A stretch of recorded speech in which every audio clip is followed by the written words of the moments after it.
जुन्नर तालुक्यातील खामुंडी गावात पहाटे घरात शिरून बिबट्याने केलेल्या हल्ल्यात 5 वर्षीय मुलाचा मृत्यू झाला असून 3 वर्षीय चिमुरडी जखमी झाली आहे। रेणुका वाघमारे या चिमुरडीवर पिंपरी चिंचवडमधील यशवंतराव चव्हाण रुग्णालयात उपचार सुरू आहेत। अधिक माहिती घेऊयात आपले प्रतिनिधी साईदीप ढोबळे आपल्याबरोबर आहे। साईदीप, एकूणच घटना कशी घडली आणि आता चिमुरडीची तब्येत कशी आहे?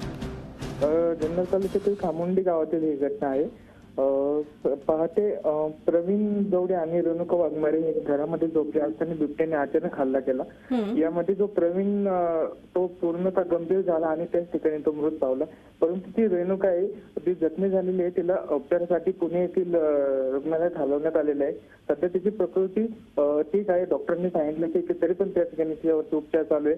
परंतु जुन्नर परिसरामध्ये अनेक बिबट्यांचे हल्ले वाढले आहेत, ते हल्ले रोखण्यास वन विभाग अपयशी ठरतात। निश्चितच, आणि त्या संदर्भात आता काय ते पावलं उचलायला पाहिजे। धन्यवाद साईदीप ढोबळे, आपले प्रतिनिधी आपल्या बरोबर होते।